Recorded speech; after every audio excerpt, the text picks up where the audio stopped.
Dalam nama Bapa dan Putra dan Roh Kudus. Amin. Yesus memasuki sebuah kampung dan seorang wanita bernama Marta menerima dia di rumahnya. Bapak, Ibu, saudara-saudari umat beriman yang dikasihi Tuhan. Salam sejahtera untuk kita semua. Hari ini Kamis 29 Juli 2021 adalah peringatan wajib Santa Marta. Pertama-tama, perkenankan saya dan seluruh kru Pijar Hati Katolik mengucapkan selamat ulang tahun kepada Anda yang merayakannya hari ini. Semoga Tuhan sumber segala berkat menganugerahi Anda kesehatan jiwa dan raga, kecukupan rejeki, dan kebahagiaan dalam hidup ini. Mari kita juga bersama-sama berdoa agar pandemi COVID-19 segera berlalu dari bumi Indonesia dan dari dunia ini.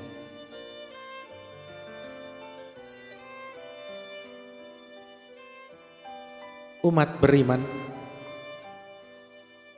orang baik dan orang jahat di dunia ini selalu hidup bersama dan bercampur baur. Allah juga sabar melihat semua situasi ini. Akan tetapi, ada saatnya yang baik dan yang jahat akan dipisahkan secara definitif oleh Tuhan.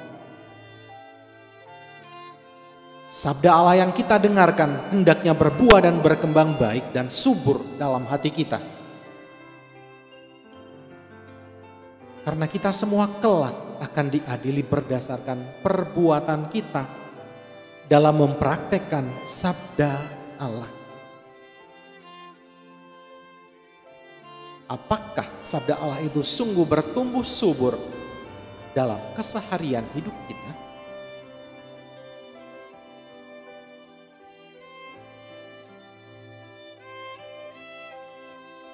Sebentar lagi kita akan mendengarkan sabda Tuhan.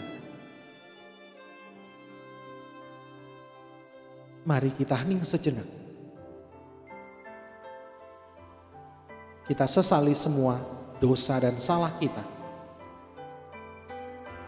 Kita mohon ampun kepada Tuhan. Kita bersihkan hati agar layak dan pantas mendengar sapaannya yang kudus.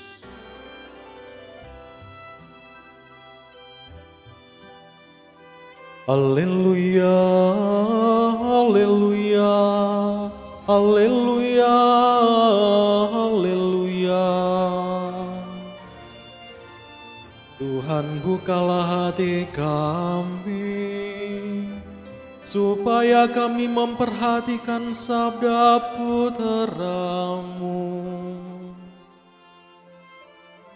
Haleluya, haleluya, haleluya, haleluya. Semoga Tuhan beserta kita sekarang dan selama-lamanya. Inilah Injil suci menurut Matius. Dimuliakanlah Tuhan. Sekali peristiwa, Yesus bersabda kepada orang banyak,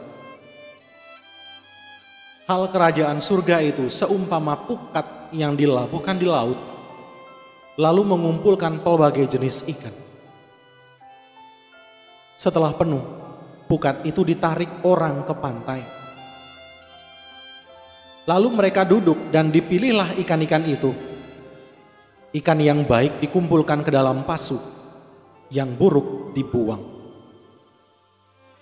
Demikianlah juga pada akhir zaman. Malaikat-malaikat akan datang memisahkan orang jahat dan orang benar.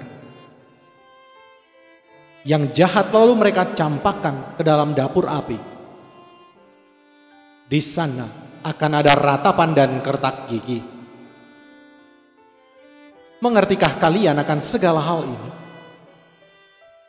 Orang-orang menjawab, ya, kami mengerti. Maka bersabdalah Yesus kepada mereka, karena itu, setiap ahli Taurat yang menerima pelajaran hal kerajaan Allah, seumpama seorang tuan rumah yang mengeluarkan harta yang baru dan yang lama dari perbendaharaannya. Setelah selesai menyampaikan perumpamaan itu, Yesus pergi dari sana.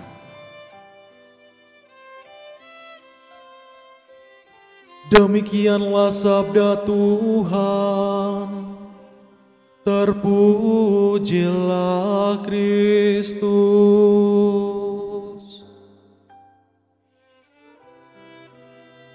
Memilih yang bernilai.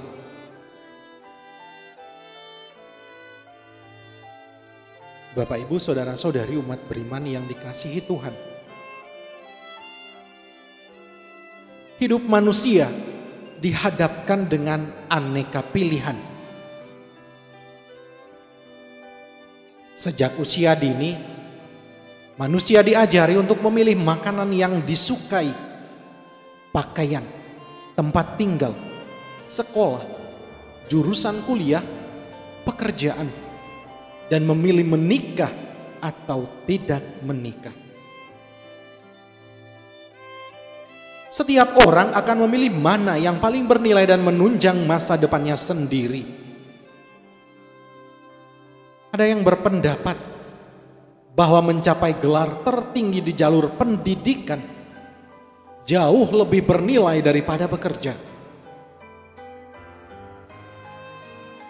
Namun, ada pula yang berpendapat bahwa bekerja itu lebih bernilai daripada hanya sekedar sekolah.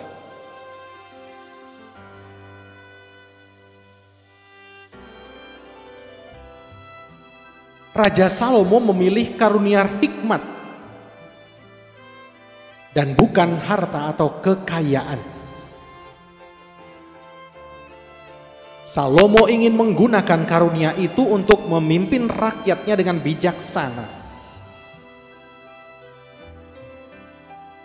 Rasul Paulus dalam suratnya menegaskan bahwa hidup yang bernilai adalah hidup yang selaras dengan kehendak Allah. Manusia pada dasarnya dipanggil untuk menjadi serupa dengan Kristus. Santa Marta yang kita peringati hari ini memilih melayani Yesus dengan kesibukan. Bagi dia, kesibukan dalam pelayanan adalah yang utama. Di sisi lain, Maria memilih untuk dekat-dekat. Di sisi lain, Maria memilih untuk duduk dekat kaki Yesus sambil mendengarkan firman-Nya. Mereka memilih mana yang paling berharga bagi hidup mereka.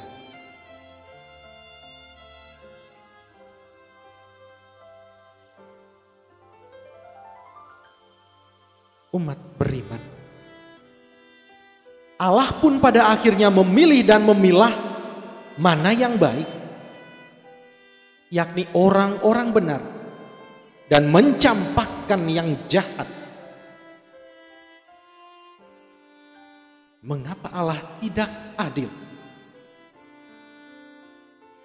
Bukankah seharusnya yang jahat juga diampuni dan diselamatkan? Allah itu ibarat nelayan yang melabuhkan pukat dan dengan sabar menunggu sampai pukat itu penuh dengan ikan. Setelah penuh, ia memisahkan antara ikan yang baik dan ikan yang tidak baik. Sama seperti nelayan yang sabar menunggu pukatnya penuh, demikian pula Allah. Entah berapa lama kita tidak bertobat. Entah berapa lama, entah berapa kali kita melakukan kesalahan dan dosa. Allah tetap mengampuni. Pentas kesempatan itu masih selalu ada ketika manusia hidup di dunia. Dan kesempatan itu akan sirna ketika hidup manusia berakhir. Manusia tidak lagi punya kuasa penuh atas hidupnya, melainkan Allah.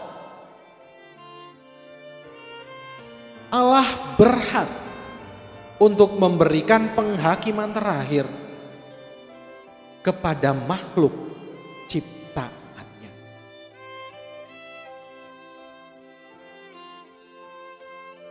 Mari semakin hari kita memperbaiki diri untuk menjadi lebih baik